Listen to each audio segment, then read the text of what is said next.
Okay. Great. So hi, everyone.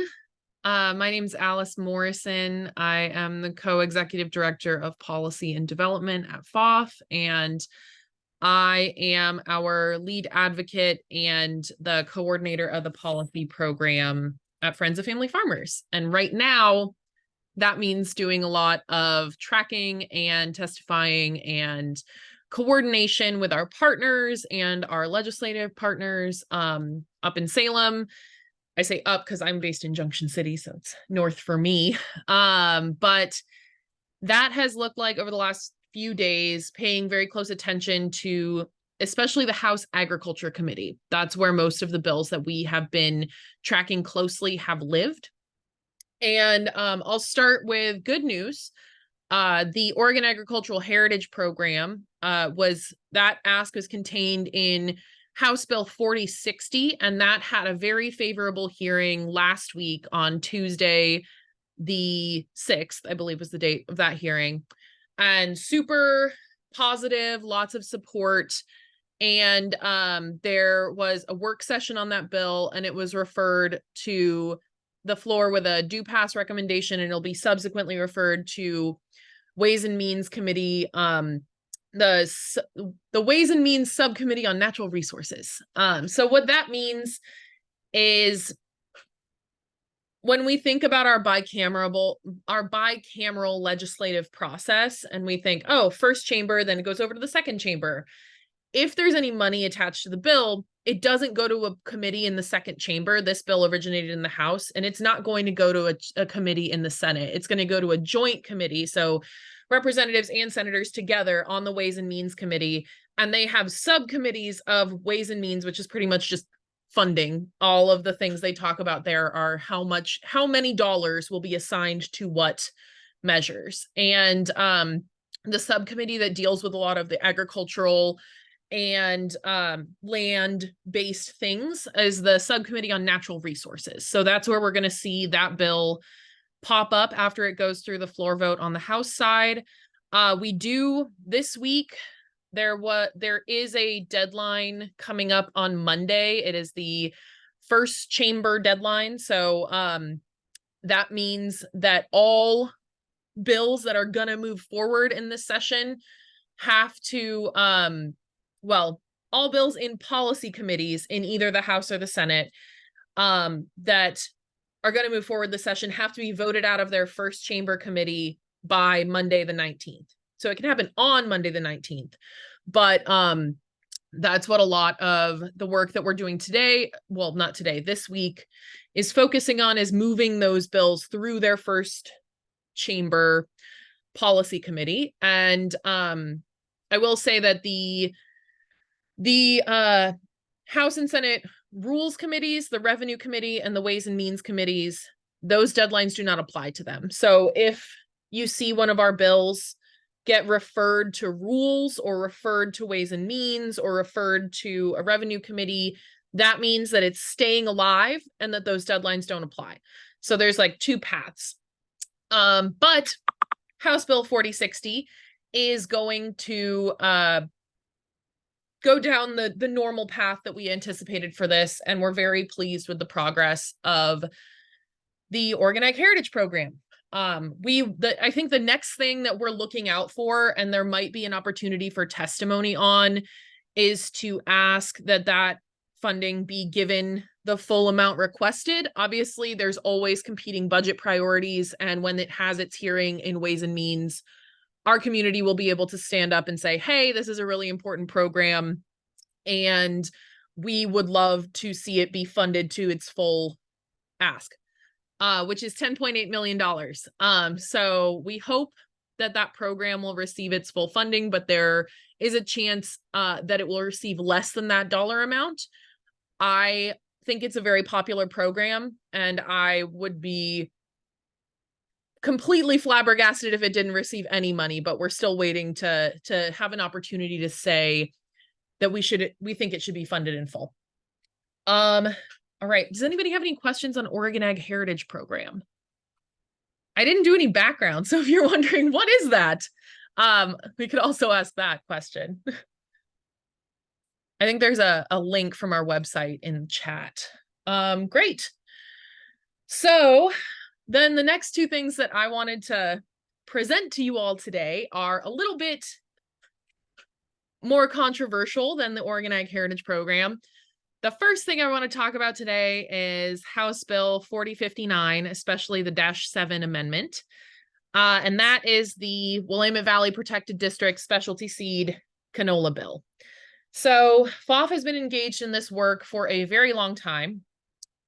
We have been working on this topic for almost our entire 18-year history. I think we first started talking about this way back about 15 years ago when OSU was doing their studies.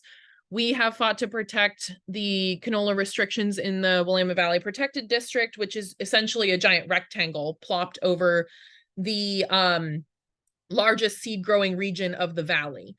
And what we're really concerned about here is the viability of small acreage and especially organic seed producers, because specialty seed, that word specialty always bothers me because USDA categorizes specialty crops as anything that is not in a commodity market, which means that all of the fruits and vegetables that we eat that sustain us are specialty crops. But when we're talking about specialty, we are talking about, and especially when we're talking about specialty brassica seed, which is really the topic of this bill, we're talking about, you know, our kales and cabbages and broccolis, cauliflowers, Brussels sprouts, all those things that lots and lots of farmers in the valley, as well as across the world, grow from seeds that are grown right here in the Willamette Valley Protected District. And we're really, really lucky. Like, this is not an industry that exists a lot of places around the globe. And that is because of contamination from other brassica crops, especially canola. We've seen this happen in Canada and in Western Europe. And the thing that is the most pernicious, and I think Brittany put in the chat our whole analysis of this issue and our position on the bill. The thing that is the most pernicious about this problem is that canola is a very commonly GMO crop. Like, it, when it exists, it is commonly in the GMO form. Most canola that is grown is GMO canola. Not here in the valley necessarily yet, because we've had these restrictions. But the reality of the industry is that that is a product that is very highly in demand. And canola is also a crop that is only profitable when grown on large acreages. So the volume of canola is different than the volume of other specialty seed production in the valley, brassica seed production in the valley. Because we know there was a study that was done by Highland Economics last year on the economic impact of brassica seed specialty seed production and how that interacts with specialty with canola production in the valley. And the profitability of specialty seed on a small scale is like, it is a valuable living for farmers who only have access to a small amount of land. The seed farmers that we work with often grow on less than 10 acres, and some of them less than 2. And when that study that Brittany just put into the chat, the Highland Economics study, showed that the common profits from canola, not the sale price, but the profits from an acre of canola, are around $200. And the profits from an acre of non-certified organic specialty seed, it varies widely, but the average is about $3,800. And from certified organic specialty seed, that profit average is about $40,000 per acre. And that is staggering. And a lot of farmers are doing a specialty production that would be threatened by the introduction of what we call advantageous presence in the industry. And advantageous presence is essentially the presence of genetically engineered material in the genetic code of a plant or animal or whatever. And once that, their organic producers have a threshold of tolerance of 0 for adventitious presence. So once that is tested and there's any of that genetic material there, their seed lot is no longer valid. Their contract is canceled. They get $0. And that seed company will most likely not contract with them again for anything in that plant family because they are considered like it's a high risk. And a lot like certified organic production, and also, you know, some of our larger specialty seed producers who sell into markets that also don't have GMO tolerance, like Japan, for example. If you're selling brassica seed, like bok choy seed is a big player in the brassica seed landscape, and a lot of that seed is sold to Asia. And different countries in Asia have different tolerance thresholds for GMOs, and some of them that is also 0. So we are concerned not only from a scientific standpoint, but from a risk management standpoint in terms of protecting the specialty seed industry. We had a hearing yesterday on this topic. There are many other things in the bill, but I'm focusing so minutely on the GMO issue because that was the main topic of the hearing yesterday. And that is why FOF has decided to be in favor of the -7 amendment and opposed to the -8 amendment, because the only difference between those two, well, there are a couple, but the biggest difference between the -7 and the -8 is that the -7 addresses the harm that could be caused by GMO contamination of the brassica seed stock in the valley, and the -7 does not. So there's no mention of that topic at all in the -7, and that was a big topic of discussion at the hearing yesterday with folks who are proponents of that industry, including Oregonians for Food and Shelter, who is our chemical pesticide lobby here in Oregon, who also represents biodynamic companies, or not biodynamic, bioengineering companies. Very different. You can tell I'm not used to saying that word. Just kidding. But I also the Farm Bureau and many conventional canola growers are very concerned about the limitation of GMO canola in general. They have been saying for years in different hearings, as I said, we've had this topic of discussion over and over and over again. And they have said for years that a lot of them are not interested in growing GMO canola. They do not need it. They do not want it. That was because the Ricriol crushing plant for oilseed crushing was not accepting GMO varieties because they had contracts for people who don't want GMO canola oil. It's a question of market availability, really. And there are markets for all of these different crops. And in a lot of cases, people are paying a premium for crops that don't have that adventitious presence. And so we're talking about market preservation, and the other side is saying, well, why are you limiting advancement? And we are saying there's room for advancement on both sides, but if you wreck this market, there are steps that will cross the point of no return. Once that adventitious presence is common in the valley, you can't just go clean it up because of the way that canola seed banks in the ground, the feral populations, volunteer populations from previously, like from rotations that are now, you know, a different crop, there could be volunteers, all of that kind of thing makes it's not an airtight system, and agriculture has never been airtight. So we're trying to minimize risk to preserve the specialty seed industry and allow folks to hang on to this super, super unique and really, really beneficial industry that we have here in Oregon. So all that to be said, that we have an opportunity here for HB 4059-7. You can submit written testimony up until 3 o'clock tomorrow, because we get 48 hours after the start time of the hearing. You can submit written testimony through the Oregon Legislative Information System, OLIS. Brittany will put those links in the chat. And if you're watching this in a recording, there will be links in the description.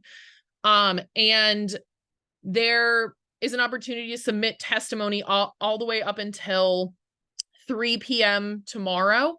And it's actually very, very important to do that because at 3 p.m. tomorrow at the next scheduled meeting of the House Committee on Agriculture, it's like House Committee on Agriculture, Wildfire, Water, Natural Resources, and like 3 other things.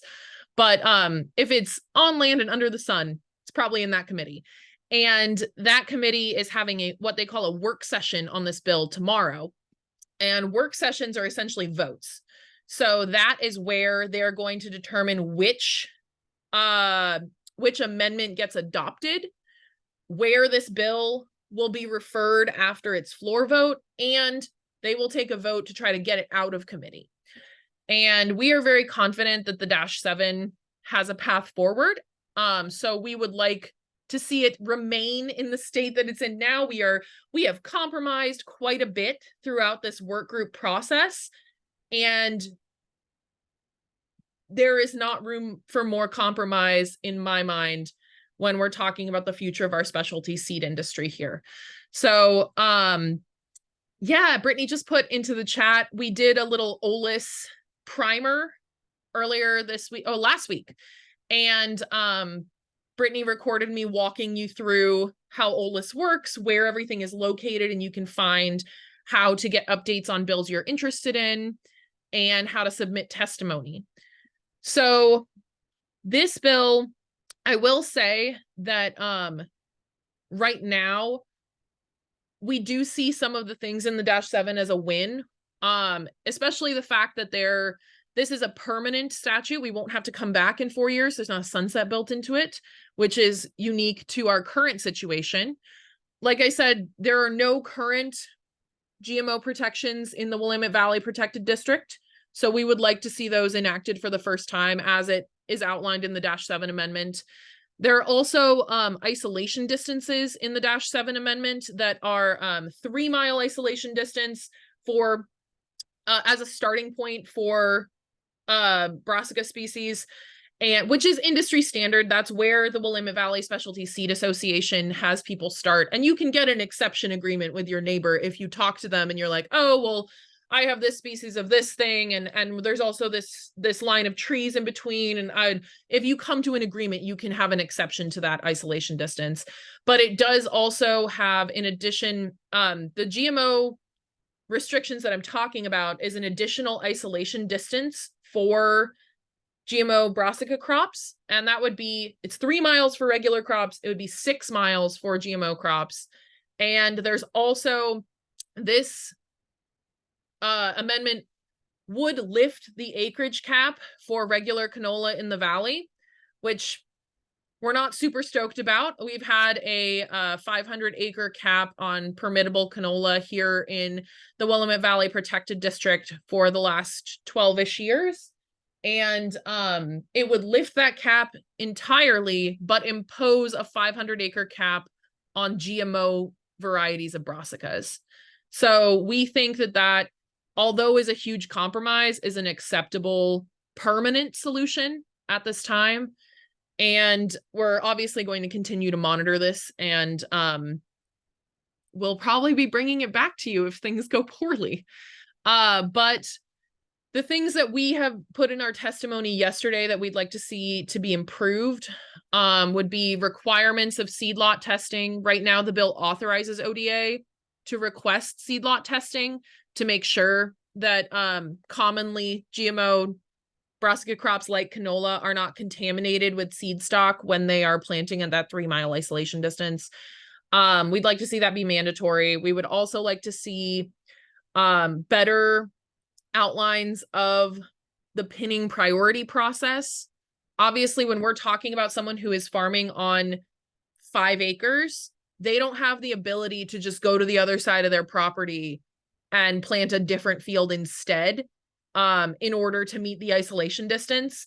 But a large farmer who has perhaps hundreds of acres or thousands of acres as is common with canola crops and the crops that canola is commonly rotated with, because those are larger commodity style crops that require that acreage to be profitable, those people have more flexibility in which places they're able to do on a given day. So we would like to see size and established seed farmers have some priority to preserve their livelihoods. In the pinning process, that will likely happen through rulemaking, but we bring it up every single time. And we would also like to see better conflict resolution, because right now the bill says if two farmers cannot, one of them wants an exception agreement to the isolation distance, the other one does not want to give that to them. Right now the bill says that if they cannot find another solution, they may ask ODA to use a method determined by chance, which has commonly been referred to as a coin flip, to decide that that exception agreement, which we, because our farmers don't have other options, if they're not allowed to grow on the land that they don't have more land to go get. That's an unacceptable solution to us. So we would like to see better mediation and conflict resolution, as well as a delineation of pinning priority to give our farmers some more protection against new canola acreage in the valley. Okay, I just said so many things about canola, and I know that we've received a lot of questions via email. I'd like to take a pause here. Does anybody have any questions about canola, or anything you'd like to say, or any feelings about it as well? Hi, I've got a question. Hi. Is there an overarching kind of organization, meaning conventional specialty seed growing organization and encompassing organic, that is kind of pushing forward thoughts around all this? I'm always just amazed that the Farm Bureau doesn't support the canola, that the Farm Bureau does support canola being grown in the valley. I just don't really get that. So yeah, just that. Is it how are those two, organic and conventional world, kind of melding in terms of the message being given on this bill? Yeah, so that's a really good point, Jim. There is a trade group called the Willamette Valley Specialty Seed Association, and they have been like a private membership group where they've been maintaining a pinning map for seed growers for years, like 20 years. And they have been active in this solution, and they are very much interested in maintaining limitations on canola, and especially on GE canola. There were two people from WVSSA who testified at the hearing yesterday about like the danger to the markets that this poses, and the danger to seed company confidence that this poses, because we're in an area right now that is like renowned for seed production, and there's a lot of interest, there's a lot of trust that's been built up, and they're very concerned about breaking that trust and losing the ability to, because they work with many conventional seed growers as well as organic seed growers, like there are both in their network, and they do work with, like, one of the people who testified at the hearing yesterday, he grows GMO sugar beet seed, but that's a whole different family of crops that has different physiology and a different risk factor, and brassicas have a heightened risk factor, and they are able to differentiate that, and they're thinking about this issue, and they're very much on the side of protecting seed producers. They've been pretty active in the process. They were part of the work group that was, oh, this is a good point. There was a bill about this last session that I forgot to mention, SB 789, for those who were following it. And that bill, they couldn't come to a good agreement on. And due to the political realities of last session, that bill was substituted for an extension of the sunset by 1 year last year when we asked for those protections to become permanent. So it kicked the can down the road to this short session, and now we're having the conversation again. And there was a work group that was enacted from that, and the WVSSA has been very active in that work group. And they also, the bill that we're looking at now, 4059-7, has a clause that authorizes ODA to contract for a pinning map. And since WVSSA already operates the commercially recognized pinning map that is of the standard of like the pinning maps in California and Washington and all of that kind of deal, they would likely be collaborating with ODA on some of the technology involved in implementing this. But yeah, it does kind of baffle the mind that the Farm Bureau is choosing a potential future of hypothetical canola growers, because there really aren't very many here in the Valley, over the hundreds of seed producers who are raising a viable living in the Valley. And the impression that I've gotten is that it comes down to a real misunderstanding of the risk of the market when we talk about GMO production in this realm. And someone from the Farm Bureau testified yesterday that their policy on brassica seed growing is that all crops are created equal and everyone should be able to grow whatever they want. But we're taking the approach that like we have to live in the world as it exists, and it is an imperfect system, and some crops have higher risks than others to your neighbors, to the crops 10 years down the road, and we want to ensure that folks are able to make those autonomous choices for themselves in the future as well. And allowing canola to proliferate the way it has in Canada. And like I know that a canola grower said that they grow organic and GMO canola in Canada. They do, but the only organic canola left in Canada is on Prince Edward Island, because it literally has an ocean as an isolation distance. It's an island. You cannot grow certified organic canola anywhere else in Canada because of the advantageous presence. So it's like we have to learn from other seed growing areas. And it is a little infuriating that trade groups don't see the value of this industry that's so unique to our part of Oregon.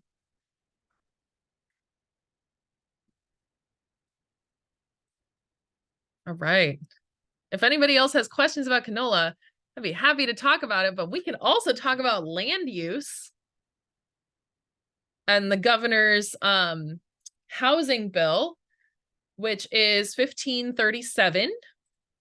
I know that one has also been a big point of contention throughout the session. And the thing that we are most concerned about within Senate Bill 1537 is the very large UGB expansions that would be pretty much automatic if this bill is passed. So in the original version, the way that it's worded, they say that there are hoops that municipalities would have to jump through in order to annex 75 to 150 net residential acres. That's a big red flag to me, because net residential acres means we're only talking about 75 to 150 acres that have residences on them. That doesn't include all of the roads and like water treatment or services that those any parks that they choose to put in. Like all of those things are not in the net residential acres. That's in addition. So when we're talking about 75 to 150 net residential acres, I was speaking to somebody about this from Thousand Friends yesterday, and that could look like almost double that in every municipality because of the necessary acreage to make. You can't just plop a house in the middle of the field and never build a road and call it good. You have to have the infrastructure surrounding it in order to make that housing viable. And that that level of expansion for every municipality in Oregon would be a pretty direct threat to our high value farmlands that we can't get back. Like our arable soils and our high quality agricultural soils in Oregon, we're so lucky to have them. They are a finite resource, and we can't get them back if they're built over or turned into industrial land. And that's why FOF has always taken a very, very wary approach to UGB expansion. And UGB is urban growth boundary, those rings that we put around cities here in Oregon to help encourage density and to preserve farmland outside of that. We're very lucky to have the system that we do, but we don't want it to be eroded through these kinds of choices. And I know that there is also a housing crisis, and there are many other solutions in the bill that FOF is very excited about. But the thing that we are stuck on is the easy expansion for like, it's based on population. So either if you have less than 25,000 people, you can get 75 acres. And if you have more than 25,000 people, you can get 150 acres. And it's pretty much automatic if this bill were to pass. So we are members of the Oregon Conservation Network, OCN, which is a policy coalition run by the Oregon League of Conservation Voters, which includes a lot of environmentally minded groups. We are one of the few agricultural groups in that coalition because our farmers are environmentalists, and they have told us over and over and over again that preserving ecosystems is important to the future of farm viability here in Oregon. So that's what we're working with. And OCN did designate 1537 as a major threat earlier in this session. And what that means is that that coalition has about 60 groups in it, and they wield an amount of political power. Obviously, people don't have to do what they say, but there are a lot of people speaking as one in that group. So we've decided on this issue that we're going to lean into our coalitions and not take very much independent action because it's not helpful to split the message right now. They did adopt. Last week, there was a hearing on this bill.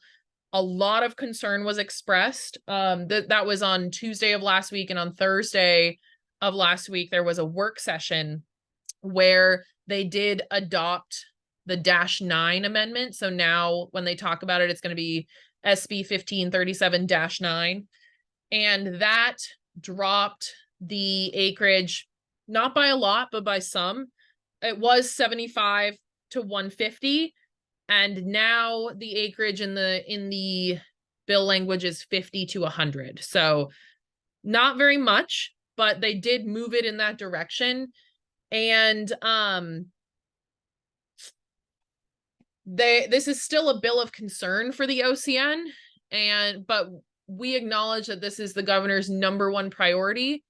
And so we are going to continue to do everything that we can to make everyone aware of the danger that just expanding UGBs without incentives to redevelop or densify cities as they stand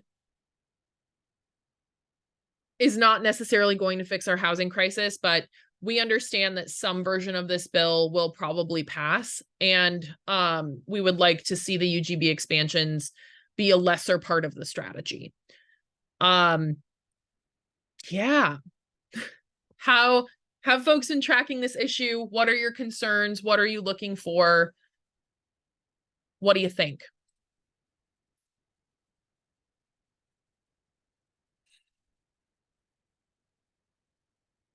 And It's me again. hi. Hi. I have not been tracking this, so thank you very much for bringing it to our attention.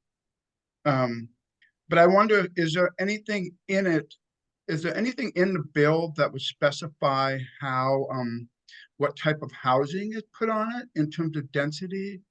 that you don't take that acreage and just make it all these kind of large single family dwellings. Yeah. That, yeah. And then the other thing is more of a comment that I don't know who can get behind this or whatnot, but it just really pains me to see solar farms going up on farmland. While at the same time we have these large industries building large buildings like, say, Amazon or other industries on farmland, and they're not required to have solar panels on top of them. And so I don't understand that. It's a double whammy of Mhm. a land loss due to needing solar panel generation. So I just put that in your head, I guess, is something. Yeah, and I think that that's another way that this proposal falls short, because there is not a requirement of density for the housing that is outside, well, that would be in this new UGB expansion. And it also caters to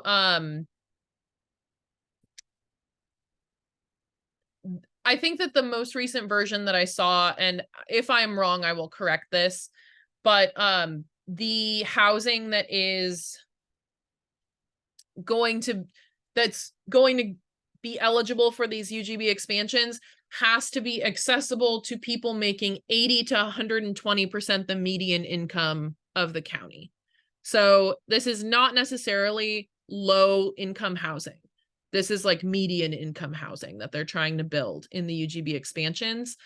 And I think the idea there is that if there are people taking up housing that could be more accessible within the city centers or within a more dense urban core, that will be attractive to people of median incomes to move to this other housing, and that would free up other housing. But at the same time, I mean, I am not a housing expert, and I don't want to let my personal interpretation of this come into the FOF interpretation of this, because I'm sure there are things that I'm not aware of.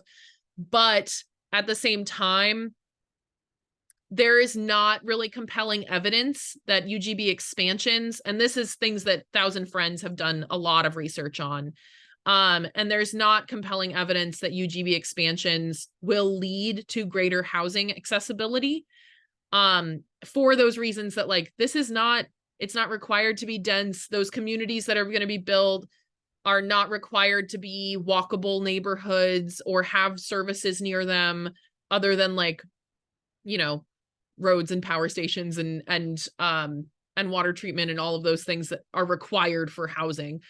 But this is not going to necessarily produce the effects in like the more central areas of these municipalities that I think that they're hoping for. There's just, we're doing this thing over here and we hope that it flows into a result for this area over here, but there's no guarantee. And there's not a lot of data to back up that will happen. So we'd really, really rather see more people getting incentives to redevelop land within the UGBs and to better utilize that land that's already closer to services, already on bus lines, already like ready to go, or, maybe some rent incentives to help people be able to afford to live in housing that exists, because we're not talking about this housing that would go into these expansions. We're not talking about actual low income housing in many cases. So yeah, and I hear you on the solar panel thing. That is, I actually had a long conversation with at my family holiday celebration about this topic, because my brother is an electrical engineer and he works on power grid systems in Colorado. And this is personal information. We're veering, Brittany, I'm sorry. But I always get told a lot of the time when I express concern about solar panels on valuable farmland that, like, oh, agrivoltaics, we'll just graze the sheep underneath. Like, that's not actually how the systems are being built. They're being graveled over for the footprint. There's fences around the whole thing. There might be wildlife corridors, but that's not guaranteed. And I had a conversation with my brother about this, and he only has his experience, obviously, but it would be a huge financial disincentive for a solar company to space out their panels in order to allow people to like plant shade tolerant crops or graze animals in between the panels, because then your footprint is larger, you have more cables, you need more delivery infrastructure, and you run the risk of people damaging those solar panels when they're harvesting the crops, or animals damaging them, or getting stuck, or there's liability involved. And we're just not at a place, like there's some really great research about agrivoltaics, but I don't see it being implemented. I'd love to be proven wrong, but I haven't seen it out in the wild. But yeah, I agree with you that there should, if you're going to take vast areas for a new server farm or warehouse, why aren't you required to put solar panels on the roof? Help alleviate some of that energy that you're sucking out for that big facility. But yeah, land use, I think, is going to be a very popular topic in the next session as well. And we're keeping an eye on it. Yeah. So we have 15 minutes left today. Those are the bills that FOF is tracking most closely. I think that also I wanted to flag for folks that there is a request for an additional $1 million for Double Up Food Bucks that is going to come in the budget reconciliation bill, which is also known as the Christmas tree bill. It just happens at the end of session, and we have been including that request in all of our budget letters to departments and the governor and other legislators to help people understand that it's really important that that gets in there, because that $1 million for Double Up Food Bucks is going to allow that program to meet its match criteria for federal dollars. So it's not like that's a one-time investment. It's being matched by federal programs and will have a greater impact in our community. So we might have a testimony opportunity at the end of the session for that. And I know everybody here loves Double Up Food Bucks, right? I love Double Up Food Bucks. So watch out for that, and you can send a note about how great that program is and how it deserves to get its full federal match. But yeah, if there's any other issues that folks have heard about or want to discuss, I'm happy to talk things through. There's like some wildlife bills there that FOF, we haven't taken a position on the wildlife bills, not because we're opposed to them, but because it's not a priority that gets identified in our surveys and focus groups. And we have limited humans to do this work. But, actually, what we should talk about is the survey.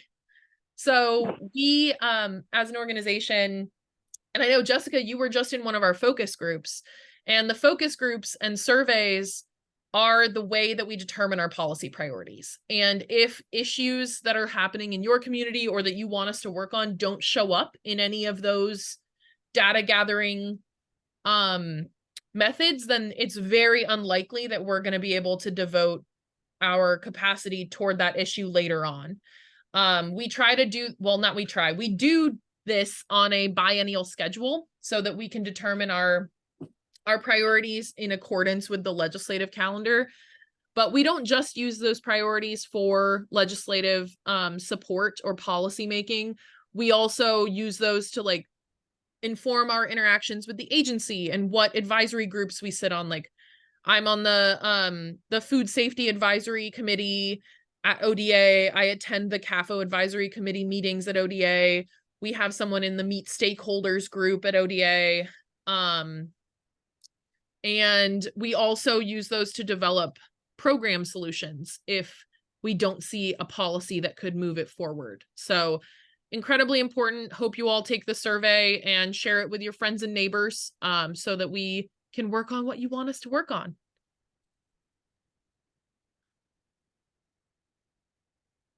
Jessica, you can just go ahead and unmute and say your piece. Okay. Yeah, because just to go back to the land use for a minute, because I will never shut up about that. One thing that's really important to understand about urban growth boundary expansion, that I think not a lot of people are aware of, but I have unfortunately, or fortunately, whatever, read a whole lot of the land use regulations for the state, for several counties, and for the city of Eugene. And one thing that I think is a really key, and maybe our legislators aren't even aware of, is that the urban growth boundary not only allows more housing, great, but disallows many agricultural uses within a range around the urban growth boundary. Like if you're, I think it's like 15 miles within an urban growth boundary, like outside of it, not even in it, but outside of it, you're not allowed to, for example, build a private campground or a lot of other, agritourism uses, agricultural uses become impermissible when they expand the urban growth boundary. And I've been the last few weeks on a listserv for the agritourism group, and all anybody's talking about right now is land use and how impossible it's making it for farmers to earn a living, the land use restrictions right now. And unfortunately, 1,000 Friends is not a friend to agriculture in that way. They're not really a friend to small farmers in that way. So that's going to be really critical if we're going to have small farmers in Oregon anymore, or if it's just going to be big ag. Expanding the urban growth boundary actually makes it harder for farmers to have land that they're allowed to farm that is within an accessible distance to a major city market.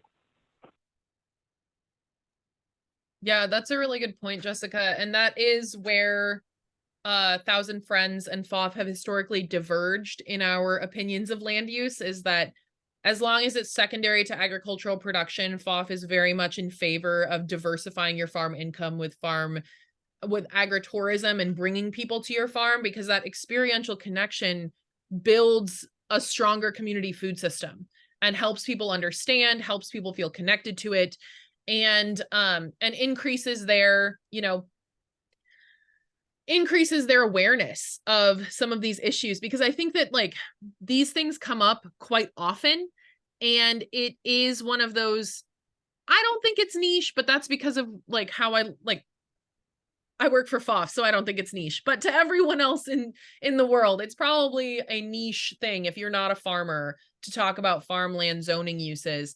And if we only have folks like, when this comes up in the legislature in a very clear, concise way, taking interest in this for the first time, then it's so hard to rally people around this. But when they have connections to their UGB adjacent farmers, like you're talking about, and have a connection to agritourism or are part of a CSA or what have you, they're more informed about the issues at large and can be a better friend to the movement. So I think that it plays on many different levels.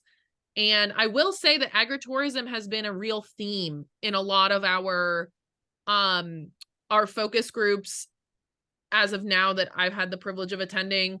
And I think that like there has also been a lot of stuff coming out at OSU about it. And I think that there is room for us to try to improve that in coming sessions if the trend continues. So I look forward to having many more conversations about agritourism with you. So more to come, man.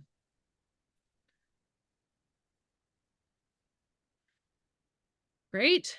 Well, we are almost at our hour for today. We're going to have another one of these what the heck is going on sessions. I think we have one on, the 28th. Yeah. We have one on the 28th, and then we also have the sine die of the session, which is it's a Latin term that is enshrined in our Constitution as a state, for the, like, this is the day the session has to end. It cannot extend past this time, the sine die. That is March 10th this year. So that's a Sunday, and on March 13th, that Wednesday following, we'll have what the heck happened instead of what the heck is going on. We'll have like a little wrap up post-mortem of the session. I shouldn't say post-mortem, that's very morbid, but hey, it'll be over. We'll have some things to say, decisions will have been made, and we can talk about what we're doing moving forward. But yeah, I hope to see you all in 2 weeks, and I hope to have much more to say. There's still a lot up in the air. But as we progress, look out for those emails from FOF that say call to action at the beginning, because they'll always have like a 48-hour notice kind of deal in there.